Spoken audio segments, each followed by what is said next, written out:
우리가 함께 읽은 이 열왕기하서 10장에 있는 이 말씀을 통해서 하나님께서 주시는 은혜를 우리가 함께 나누기를 원합니다. 열왕기하서 10장에도요, 열왕기하서 9장에 이어서 예후라는 이런 장군이 아합의 집을 심판하는 이야기가 기록이 되어 있습니다. 여러분, 이 사건은 우리 지난주에도 말씀을 드렸지만 역사상 정말 특별한 사건이 벌어지게 된 겁니다. 북쪽의 왕과 또 남쪽의 왕이 동시에 하나님의 심판을 받아서 죽게 되는 사건은 이전에도 이후에도 없었던 사건입니다. 그만큼 이 북쪽의 여호람 왕이나 이 남쪽의 아하시아 왕 시대가 악한 시대였다는 것을 대변하는 거죠. 여러분, 이 특별한 사건은 절대로 우연히 일어난 사건이 아니라는 거죠. 우상을 섬기던 이 북쪽의 왕이 이제 남쪽의 왕까지 우상을 섬기도록 타락시키게 될 때, 우상의 나라로 만들려고 할 때 하나님께서 이 악한 계획 자체를 하나님이 심판하신 것입니다. 그래서 하나님께서는요, 이 예후라는 이 병거를 잘 모는 장군을 하나님 예비하셨고 때가 되어서 불러가지고 이 아합의 집을 치게 하셨습니다. 심판하게 하신 것이죠. 그래서 우리 지난주에도 열왕기하서 9장에서 우리 말씀을 보셨지만 이 북쪽의 여호람 왕과 이 남쪽의 아하시아 왕이 동시에 만나는 일이 벌어졌을 때 이 두 왕을 다 죽여버린 겁니다. 그리고 주동자 이세벨이라는 이 악한 여자도 하나님이 심판하신 거죠. 그래서 열왕기하서 9장에는요 3명의 사람이 죽었죠. 북쪽의 여호람, 남쪽의 아하시아 왕, 그리고 그의 어머니였던 외할머니고 북쪽에서는 그의 어머니가 되죠. 이세벨이라는 이 악한 왕이, 악한 여자가 죽임을 당하게 됩니다. 그리고 이제 오늘 본문에 와서는요, 여기서 끝나는 게 아니죠. 남아있는 이런 아합의 아들들이 있습니다. 그리고 이 바알을 섬겼던 또 아세라를 섬겼던 이 거짓 선지자들, 이런 제사장들을 한 번에 다 심판해버리는 그런 사건이 오늘 10장에 이어지게 되는 것입니다. 근데 여러분, 이 예후라는 장군은 이미 준비된 일꾼입니다. 그래서 오늘 이 심판하는, 죄인들을 심판하는 사역을 너무나 잘하고 있다는 것을 성경에 기록을 하게 됩니다. 여러분, 먼저 이스라엘 백성들이요, 거기 왕들이 죽고 이렇게 혼란스러워지고 있는 그런 상태에 그 이세벨을 죽였던 이 예후가요, 이제 아합의 아들을 죽이기 위해서 사마리아 성에 편지를 보내는 사건이 먼저 나옵니다. 여러분, 오늘 1절부터 보시면요, 10장 1절에 이스라엘, 그러니까 예후는 병거를 타고 이스라엘 왕궁에서 이제 이세벨을 죽였고요. 이스라엘 왕궁에서 사마리아 성은 조금 떨어져 있어요. 사마리아 성에 있는 아합의 아들들을 죽이기 위해서 그 고관들에게 편지를 쓰게 되는데, 오늘 10장 1절부터 잘 보시면요, 예후가 그 귀족들, 그러니까 왕족들, 권력자들 말합니다. 왕은 죽었지만 아직 권력자들이 남아있죠. 그런 권력자들, 그리고 장로들, 그 사마리아 성의 어른들, 그리고 아합의 아들들 가르쳤던 이런 교사들에게 이제 편지를 쓰게 됩니다. 예후는 이런 귀족들에게 이 아합의 아들을 지금 죽이지 않으면 또다시 왕권을 또 반란을 일으킬 가능성이 있기 때문에 반역의 의지가 있는지 한번 물어보는 겁니다. 너희들 중에 어진 사람을 왕을 세워서 나를 위해서 한번 싸워보겠느냐, 싸울 사람을 일으켜라 하고 편지를 먼저 보내게 됩니다. 그래서 여러분, 거기 2절을 한번 보십시오. 너희 주의 아들이 너희와 함께 있고 또 병거와 말과 견고한 성과 무기가 너희에게 있으니 이 편지가 너희에게 이르거든 너희 주의 아들들 중에 가장 어질고 정직한 자를 택하여 그의 아버지의 왕자에 두고 너희 주의 집을 위하여 싸워볼래? 싸워라, 이렇게 얘기하죠. 너희가 군대가 남아있고 무기가 남아있으니까 내가 반역을 일으켰으니 한번 싸워보라. 그러니까 반역의 의지를 물으려고 그 권력자들에게 편지를 보내게 된 겁니다. 근데 그 권력자들이 딱 분위기를 보니까 아니거든요. 두 왕과 싸워도 두 왕이 이기지 못한 이 예후를 우리가 어떻게 당할 수 있겠는가? 오늘 본문을 한번 보십시오. 딱 보니까 이게 알겠거든요. 이 사람들 눈치가 워낙 빠르니까. 두 왕도 못 이긴 예후를 우리가 어떻게 이기겠습니까? 두려운 마음으로 당신의 편에 들겠습니다. 당신의 종입니다. 거기 5절 중간에 보시면요, 우리는 당신의 종이 되겠습니다. 명령만 내리면 하라는 대로 하겠다고 편지를 보게 답을 주게 되죠. 그때 예후가요, 두 번째 편지를 보냅니다. 그러면 충성을 한번 보여보라는 거예요. 남아있는 반역을 또 일으킬 수 있는 아합의 아들들을 너희들이 한번 처리해봐라. 70명의 아들이 남아있거든요. 이 70명 중에 한 사람이라도 반역을 일으키면요, 다시 예후와 전쟁을 하게 되는 겁니다. 그래서 그 고관들에게, 이 귀족들에게, 또 원로, 장로들에게 남아있는 아들들을 너희들이 한번 처리해봐라. 내가 가서 직접 할까? 너희들이 알아서 죽일래. 예후가 이렇게 편지를 보내게 되는 것입니다. 그럴 때 이 장로들이요, 또 아합의 아들을 가르쳤던 이 교사들이 우리가 처리하겠습니다 하고 이 70명의 아들의 목을 잘라가지고 바구니에 담아서 예후에게 보내는 것을 보게 됩니다. 여러분, 귀족들이요, 그 아합이 살아있을 때는요, 왕같이 섬겼던 아들들이잖아요. 최고의 권력자들이죠, 그 당시에. 근데 하루아침에 여러분 목이 잘려버립니다. 그래서 그 장로들, 가르쳤던 교사들이요, 그 70명의 아들의 목을 베버리죠. 7절 한번 보십시오. 편지가 그들에게 이르매 그들이 왕자 70명을 붙잡아 죽이고 그들의 머리를 광주리에 담아 이스라엘 예후에게 보냈다고 돼 있어요. 자기들이 가르쳤던, 섬겼던 왕자 70명을요, 하루아침에 목을 잘라가지고 광주리에 머리를 담아서 보냈다. 끔찍한 일이 벌어진 겁니다, 사실은요. 한번 보십시오. 여러분, 권력을 가지고 악을 행하고 그 힘을 가지고 이 아들들이, 왕의 아들들이 얼마나 갑질을 했겠어요, 그 당시에. 그렇게 권력을 가지고 휘두르던 이런 70명이요, 한 번에 그냥 아침 이슬처럼 사라져 버린 거죠. 하루아침에 목이 달아나 버린 겁니다. 여러분, 자기들 가르치던 교사들에게, 장로들에게, 어른들한테 자기 목을 바치게 된 거죠. 목이 달아난 겁니다. 이게 여러분 악한 자의 최후라는 겁니다. 하루아침에 끝나버려죠. 그렇게 뭐든지 할 수 있을 것 같은 그런 최고의 권력자들도요, 악을 행하고 돌이키지 않으면요, 그냥 하루아침에 끝납니다. 권력이 그만큼 허무한 거예요. 지금 권력을 가지고 있다고 공의를 행하지 않고요, 자기 배를 불리고 악을 행하다가는요, 반드시 이렇게 심판을 받게 되어 있습니다. 여러분, 잠언 29장 1절에 보면요, 자주 책망을 받으면서도 목이 곧은 사람은 갑자기 패망을 당하고 피하지 못하리라 라고 되어 있습니다. 역사의 교훈에 그렇게 기록이 되어 있어요.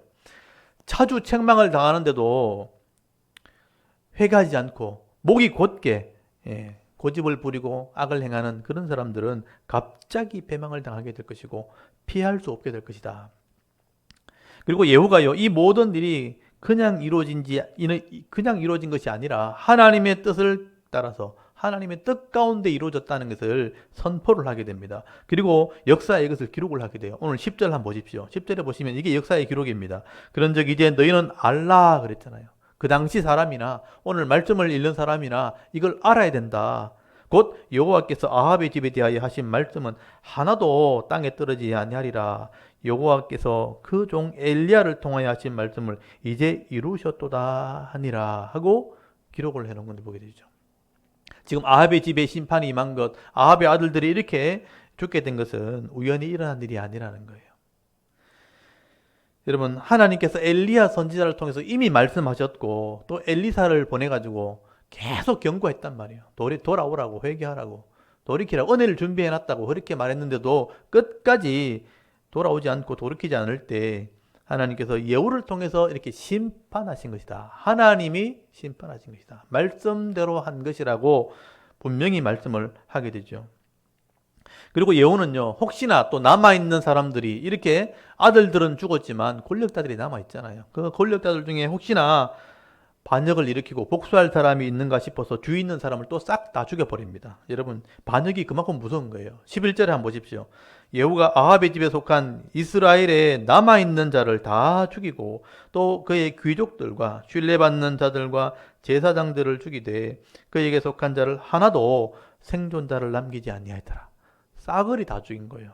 정말 청소하는 것처럼, 오물을 치우는 것처럼 그냥 주위에 있는 아합을 따랐던 사람들을 다 죽인 겁니다. 그러니까 아합과 관계가 된 사람들, 악한 권력자들의 밑에서 녹을 먹었던 사람들이죠.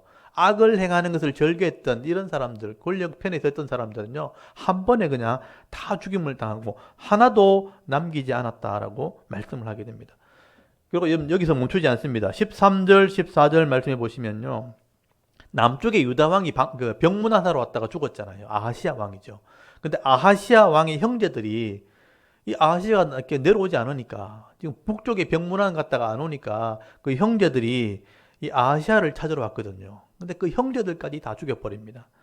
여러분 이 아하시아도 엄밀하게 말하면 그러니까 이세벨의 그 외손자죠. 그래서 외손자들이기 때문에 이 아합의 집안 사람이나 마찬가지죠. 그래서 이 아하시아의 형제까지 다 죽이게 되는 것을 보게 되는 것입니다.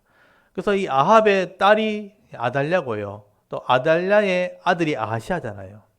그러니까 이제 이세벨의 외아들, 외손녀가 되고 외손자가 되고 이 아하시아에게는 이세벨은 외할머니가 되는 것이죠. 그래서 이제 이 다 영향을 받은 우상을 섬기는 형제들이기 때문에 다 이제 이세벨의 손자들이기 때문에 다 심판을 하게 되는 것입니다. 그래서 여러분 이 아합의 영향을 받은 또 아달랴, 이세벨의 영향을 받은 그 아들들은요 하나님 다 죽이십니다. 나중에 보시면 알겠지만요, 요람과 아달랴, 이세벨의 딸이 결혼하거든요. 요람이 아달랴와 결혼했고 그 낳은 아들이 이제 아하시아입니다. 근데 그 아하시아의 아들이 누구냐면 나중에 요아스가 나오고요. 요아스의 아들이 누구냐면 아마시아입니다. 그러니까 3대가 다 죽어요. 나중에 성경에 보면. 성경에 보시면 우상의 영향을 받았던 이 이세벨 때문에 결국은요. 이세벨의 딸 아달랴 그리고 그의 아들 아하시아 그 아하시아의 아들 요아스 요아스의 아들 아마샤까지 그러니까 여러분 왕들 이름을 알고 있어야 돼요. 그래서 이 3대가 나중에는요 다 심판을 받게 되고 부하의 죽임을 당하든지 부끄러운 죽임을 다 당하게 됩니다. 그래서 이제 이 세 명의 왕이요 나중에 역사를 정리할 때 마태복음에 보면 다윗의 그 아들들 이름을 쭉 이제 왕조를 기록할 때 세 사람의 이름을 아예 역사에 빼버립니다. 그러니까 우상을 섬기는 자의 아들들이 된 거예요. 아합의 집안에 그 영향을 받은 사람, 우상을 섬기는 왕이 돼버렸기 때문에 그 이름들이 다 빠져 있는 것을 보게 됩니다. 근데 성경을 잘 모르면 또 이 왕의 이름을 모르면 이게 잘 이렇게 못 느끼는 건데 제가 잠깐 한번 살펴볼게요. 여러분 마태복음 1장을 한번 펴보십시오. 마태복음 1장 거기 보면 아브람과 다윗의 자손 예수 그리스도의 족보를 쭉 정리하면서 다윗 왕가의 족보를 정리하게 됩니다. 그래서 마태복음 1장 8절을 한번 펴보세요. 8절을 보시면요. 거기 6절부터 나오잖아요. 다윗 왕부터 시작해서 솔로몬, 르호보암, 아비암, 그 다음에 아사, 그 다음에 8절에 아사는 여호사밧을 낳고 돼 있죠. 여호사밧이 요람을 낳게 되죠. 이 여호람인데 요람이라고 이름을 줄여놨죠. 요람을 낳고 요람은 우시아를 낳았다 하고 넘어가 버려요. 한번 보십시오. 여호사밧의 아들은 요람이고요. 아달랴하고 결혼했던 요람이에요. 그 다음에 그 밑에 아까 얘기했죠. 아하시아가 나왔고 요아스가 나왔고 아마시아가 나왔고 우시아거든요. 근데 그 세 사람 이름 없고 바로 우시아로 딱 넘어가 버리죠. 다윗의 왕 아들을 기록하면서 이 세 사람 이름 빼버렸어요. 그래서 제가 궁금한 거예요. 주석을 찾아봐도 이게 나오지 않아요.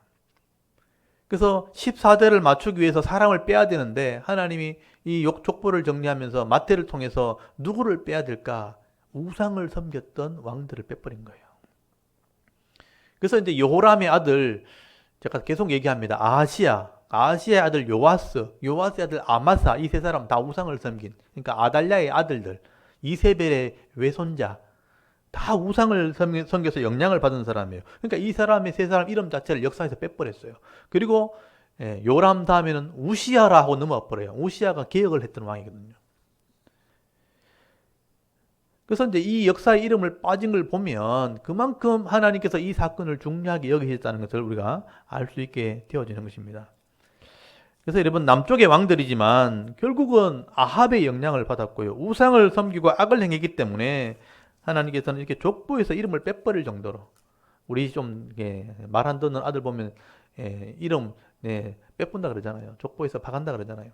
그만큼 이제 악한 왕으로 여겨졌다는 것을 우리가 성경을 통해서 역사를 통해서 우리가 알게 되어지는 것입니다.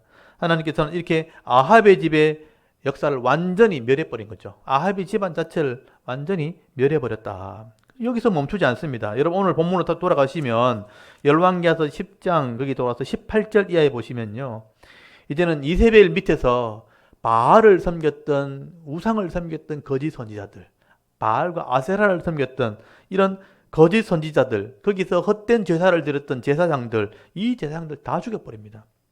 그래서 예후는요, 오늘 열왕기하서 10장 18절에 보시면 아합은 바알을 조금 섬겼지만 나는 많이 섬기겠다 그러면서 바알과 아세라를 섬겼던 그 선지자들, 제사장들, 함께 섬겼던 모든 사람들 다 불러 모으기 시작합니다.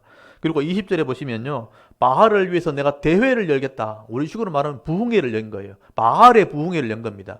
바알의 집회를 열어가지고 그 또 예복을 다 입혀요. 일부러 표신하게 하려고. 바알을 섬겼던 제사장이나 선지자들은 예복을 다 맞춰줍니다. 보기 좋게 예복을 다 맞춰가지고 다 예배하러 모이라 하고 다 모인 거죠. 일부러 표시를 한 거예요. 이렇게 표시를 한 게 보면 오늘 19절 끝에 나오잖아요. 오늘 10장 거기 19절 끝에 한번 보십시오. 바알의 선지자를 다 죽이려고 하나님께서 이렇게 계책을 삼겠다. 하나님이 주신 지혜를 가지고요. 이런 바알을 섬기는 자를 다 죽이려고 이렇게 계획을 하게 된 것입니다. 이렇게 예후는요, 바알의 선지자들을 다 한자리에 불러놓고 제사를 드리게 한 거예요. 그리고 한 번에 다 죽여버립니다. 그래서 25절에 보시면요, 바알의 신당 밖에 80명의 군사를 세워놓고요, 한 사람도 남기지 말고 다 죽여라. 만약에 죽이지 못하면 내가 맡겼는데 네가 못 죽이면 네 생명 내놔야 된다 하면서요, 그 바알을 섬기는 선지자와 제사장들을요, 제사를 드리게 해놓고 이 80명의 군사가 칼을 들고 들어가서 한 사람씩 다 쳐 죽입니다. 그리고 밖으로 집어 던졌다고 되어 있어요. 그리고 바알의 신당을 다 헐어버립니다. 그때 죽음으로 바알의 신당은 없어진 거죠. 다 헐어버리고 그 바알의 신상들을 목상으로 된 거 다 불태워버리고요. 불살라버리고 그리고 그 자리를요, 썰어버리고 변소를 만들었다고 해서 공중 화장실을 만들어버립니다. 정말 시원하게 다 없애버린 거죠. 우상을 섬기던 제사장들, 우상들, 그 신당, 신을 섬기는 집이죠.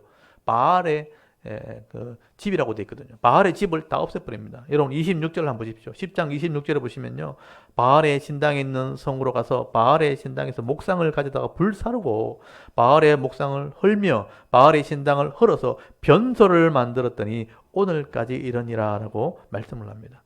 여러분 이 예후가 이렇게 하나님의 뜻을 따라서 하나님 말씀에 철저하게 여러분 순종하게 될 때 아합의 집을 완전히 심판해버려요. 잘 하게 됩니다.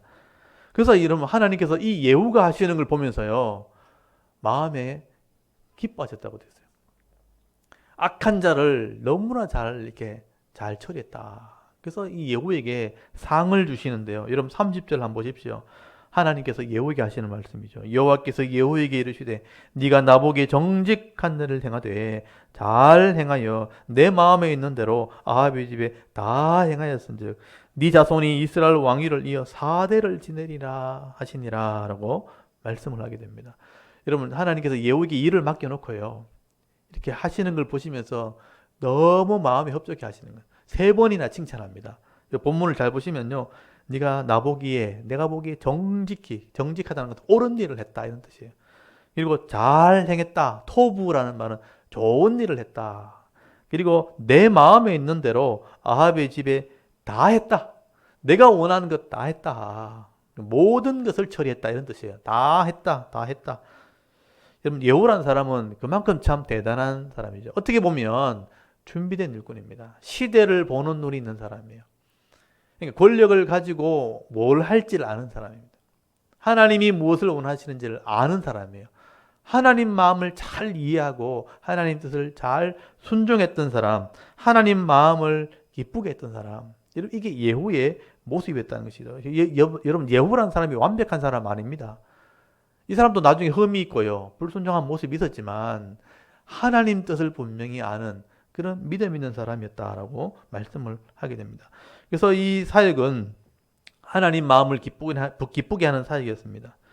여러분 누가 감히 아무리 힘이 있어도 왕을 그 당시에 대적할 수 있을 만큼 용기가 있겠습니까? 그런데 예후는요, 그 일을 감당하게 되는 거예요.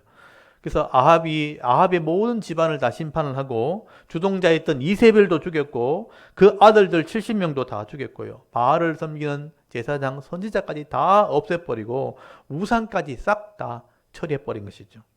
그래서 하나님께서는요, 하나님 예배에 놓으신 복을 예후에게 주신 겁니다. 그래서 예후의 왕위를 지켜주시고 이런 예후에게 왕권을 줄 뿐 아니라 그 왕가 왕조를 지켜주신 거예요. 그래서 오늘 본문에 그 유명한 예후의 왕조가 시작이 된 겁니다. 그래서 오늘 30절을 보시면요, 내가 네 왕의 왕위를 4대를 지켜주겠다. 이건 하나님의 복입니다. 정말 그 순간 그 시대에 하나님 말씀을 순종했던 예후에게는요, 엄청난 복을 사실 주신 것입니다. 그래서 여러분, 이스라엘 북쪽의 이스라엘 역사에는요, 두 왕조밖에 없어요. 두 왕조. 오므리 왕조, 그 다음에 예후 왕조. 오므리 왕조는 하나님께서 이 문화를 번창케 하시고 경제를 부흥케 했는데요, 그것 가지고 우상의 나라 만들어 버린 거죠. 오므리의 아들 아합, 아합의 아들 아시아, 아시아 아들 요람까지. 여러분, 경제를 부흥시켜주고 문화를 확장시켜줬는데 우상을 가지고 들어와서 우상의 나라를 만들어버려서 망한 왕조가 오므리 왕조예요. 그리고 그 왕조를 심판하면서 예후 왕조가 생겨서 하나님이 4대를 지켜줍니다. 그래서 예후 왕조가 되어지게 되는 것이죠. 그래서 이 북쪽은 두 왕조가 무너지고 난 뒤에는요, 계속 반역만 일어나서 끝납니다. 그래서 두 왕조를 반드시 기억해야 돼요. 우상으로 망한 왕조, 나중에 예후 왕조는 물질 때문에 망합니다. 그래서 이 예후 왕조는 4명의 아들이 나오는데 이름도 기억해 놓으셔야 돼요. 여호아하스, 요아스, 여로보암 2세, 스가랴까지 4명의 왕조를 하나님이 지켜줍니다. 하나님이 약속했기 때문에. 하나님 마음을 시원케 하고 하나님이 맡겼던 사명을 정말 잘 행하게 되어질 때에 하나님 예배해 놓은 복이니까 그 예배하는 복을요, 이 땅에서 누릴 수 있도록 하나님이 4대의 왕위를 지켜주는 복을 허락하게 되는 것이죠. 이 예후는 조금 전에 제가 말씀드렸죠. 부족한 사람이에요. 아들들도 허물있는 사람들이에요. 근데 하나님의 약속은 상급으로 복으로 주어진 겁니다. 4대를 왕위를 지켜준 거죠. 사실 이건 엄청난 복입니다. 솔로몬도 여러분 그 큰 영광, 부와 영광을 누렸지만 솔로몬의 복은 당대에 끝났습니다. 여러분, 로보암이 악을 행함으로 다 잃어버렸거든요. 땅도 다 뺏기고요. 솔로몬의 큰 영광, 그 많은 지혜와 능력도 당대에 그냥 끝나버렸지만 사실 이 예후의 왕조는요, 4대를 하나님 지켜준 거예요. 그래서 하나님이 왕조를 지켜주시고요, 역사 속에 이런 복을 받은 그 왕이 없습니다. 여러분, 4대를 왕위를 지켜준 것은 예후밖에 없습니다. 그래서 북쪽 이스라엘은 두 왕조, 오므리 왕조, 예후 왕조 두 가지만 딱 기억하시면 돼요. 오므리 왕조와 예후 왕조가 결국은 이스라엘의 중심이 되어진 것이죠. 그래서 이런 역사를 이렇게 살펴보면요, 크게 두 부류의 사람으로 이렇게 나눠지는 것입니다. 똑같은 인생을 살면서 하나님의 마음을 아프게 했던 권력자들이 있는가 하면요, 또 한 부류는 하나님 마음을 이렇게 시원케 했던 사람, 하나님 마음을 기쁘게 했던 권력자들이 있다는 거예요. 이 권력자들 밑에 백성들이 복을 받기도 하고 이런 권력자들 밑에 백성들이 고통을 당하기도 하는 겁니다. 사실 좀 정도는 차이가 있지만 우리 개인의 삶도 마찬가지입니다. 개인의 삶에도요, 하나님이 우리에게 생명을 주시고 기업에 복을 주시고 또 풍성한 삶을 이렇게 누리게 하셨는데 이게 내 것인 줄 착각하고요, 나만을 위해서 내 욕심을 채우는 데만 이것을 써버리고요, 하나님 마음을 아프게 하는 사람도 있다는 거예요. 여러분, 내가 기업의 크기는 다 다르지만 사명 감당하라고 주신 거예요. 근데 그 사명 감당하지 않고 그냥 나만을 위해서 내 배 불리자고 다른 사람을 피해를 입히면서 말씀대로 하지 않고 하나님 마음을 아프게 하는 사람이 있는가 하면 하나님 주신 것 가지고 사람을 섬기는 사람도 있다는 겁니다. 말씀대로 순종하고 내게 주신 걸 가지고 흘려보내고 나누고 섬기게 되어질 때 결국은요, 하나님의 뜻이 이루어지거든요. 그래서 하나님의 마음을 기쁘게 하는 사람이 있고 하나님 마음을 시원케 하는 인생이 있다 하는 것을 성경은 말씀을 하게 되는 것이죠. 여러분, 성경에 기록된 사람들 중에서는요, 이렇게 하나님 마음을 기쁘게 한 사람들이 여러 명 나오게 됩니다. 여러분, 다윗 같은 사람, 가장 대표적인 사람이죠. 여러분, 하나님이 다윗을 처음 만났을 때 저는 내 마음에 합한 사람이라, 저가 내 일을 감당할 것이라, 내가 맡긴 것은 무엇든지 할 수 있는 사람이라. 하나님이 다윗을 처음 만났을 때부터 마음에 기쁨이 있었습니다. 저는 내 마음을 같이 하는 합한 사람이었다. 여러분, 노아 같은 사람, 오래된 사람이지만 그 죄악의 땅, 심판을 받는 그 땅에서도요, 노아는 당대 의인이었고요, 완전한 사람이었고 하나님과 동행하는 사람이었다라고 역사가 기록을 하고 있습니다. 그 땅이 다 심판을 받는 그런 땅에서 진주같이 빛나는 노아 같은 사람이에요. 그는 말씀 앞에는 완전했고요, 또 의인이었고 하나님과 동행하는 사람이었다. 여러분 욥 같은 사람, 아브라함 시대 사람이에요. BC 1200년도 사람이에요. 욥 같은 사람도 하나님께서 말씀으로 표현할 때는 네가 동방의 우수 땅에 있는 욥을 보았느냐, 저같이 온전히 정직하여 하나님을 경외하고 악에서 떠난 자가 없도다 하면서요. 여러분 사탄에게까지 욥을 자랑했던 그 사람이 바로 욥입니다. 저가 악에서 떠난 사람이라, 또 정직하게 하나님을 경외하는 사람이라, 동방의 우수 땅에 그만한 사람이 없다 할 정도로 하나님이 욥만 이렇게 보면, 욥만 생각하면 마음이 흐뭇한 거예요. 그런 사람이 있었다는 겁니다. 여러분 시대마다 이런 사람들이 있었고, 이렇게 하나님 마음을 기쁘게 했던 사람들이 결국은 이 땅에서 은혜와 복을 받았던 사람이었다는 것을 성경은 말씀을 하게 되는 것입니다. 오늘도 이 예후가 온전히 순종함으로 하나님의 뜻을 깨닫고 사명 감당할 때에 하나님을 기쁘시게 하는 이 모습, 그리고 상급을 받아 누리는 이 모습을 보면서요, 오늘 저와 여러분도 이런 믿음의 삶을 좀 살아갈 수 있기를 바랍니다. 여러분 이 땅에 똑같이 살아가지만 이왕이면요, 내게 주신 사명을 이렇게 생각하시면서 가정해 주신 사명, 남편과 아내의 사명, 부모의 사명, 또 자녀로서의 사명, 또 직장에 나갔을 때 직장에 하나님의 백성으로 성도의 사명, 기업가로 사업가로 직장인으로서 내게 주신 사명, 또 교회를 섬길 때, 성도를 섬길 때 내게 직분해 주신 사명, 이 사명 감당할 때에 하나님이 기쁨이 되어 살아가는 성도가 되었으면 좋겠습니다. 그래서 하나님이 기쁨이 되어질 때에 하나님 예비해 놓으신 복이 있거든요. 그 복 받아 누리면서 이 땅에서 행복한 삶을 살아가는 것이, 여러분 그게 성도의 삶이 되어야 되는 것입니다. 하나님은 그런 사람을 기뻐하신다는 것이죠. 물론 악한 사람도 많이 있었지만 이렇게 예후처럼 하나님의 뜻을 분명하게 깨닫고 그 사명 끝까지 잘 감당하게 될 때 하나님 마음을 시원케 했던 것처럼, 오늘 저와 여러분도 남은 생애를 살아갈 때 정말 하나님 마음을 기쁘시게 하고 하나님 마음을 시원케 할 뿐 아니라 내게 예비해 놓으신, 마련해 놓으신 그 복을 마음껏 받아 누리면서 남은 인생을 승리의 삶을 살아갈 수 있는 저와 여러분의 신앙의 모습이 될 수 있기를 주의 이름으로 축원합니다. 아멘. 우리 잠깐 기도드리겠습니다. 하나님, 오늘도 우리